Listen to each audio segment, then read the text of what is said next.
I just wanted to say, what inspired you to create Six Figure Chicks, and how has your mission evolved since the inception? Yes. Well, I have, um, I've been around so many clients, friends that have done book collaborations or anthologies with other authors. And I was approached by a publisher at one of my masterminds, and, she did her whole talk on the easiest way to write your first book to become a published author is to do a book collaboration with other people so that you only have to write one chapter. And I thought, okay, great. I jumped at the chance, and she's like, what are you going to write about? VAs? And I'm like, oh gosh, there's so many virtual assistant books out there.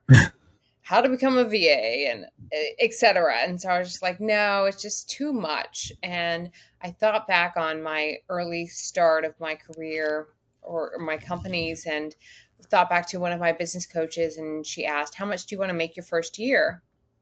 I said, gosh, I don't know. I just want to pay my bills and live a good life.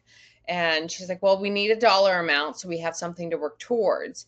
And I said, $100,000. And so fast forward to the book, I was thinking, gosh, how amazing it would be to share the stories of successful females so Mhm. that we can empower the readers, both women and men, as well as, those young women. Because I think back on my past, I was on my own at 15, jumped right into the working world, doing 9 to 5s and working my tail off just to survive. Mhm. And I didn't even know what a mentor was at 18, and how my life would have been so different had I known, because we don't know what we don't know. Right.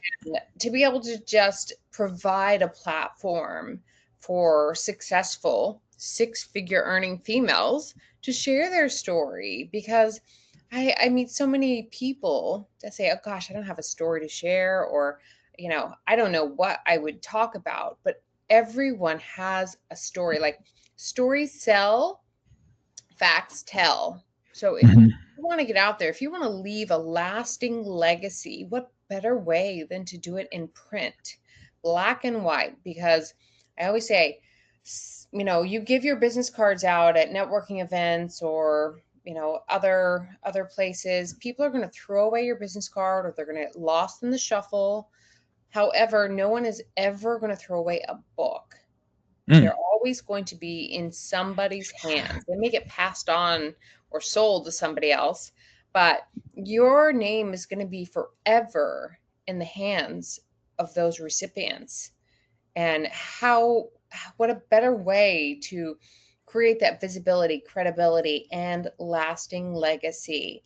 And I just love hearing all of the stories from these successful women that can touch so many readers.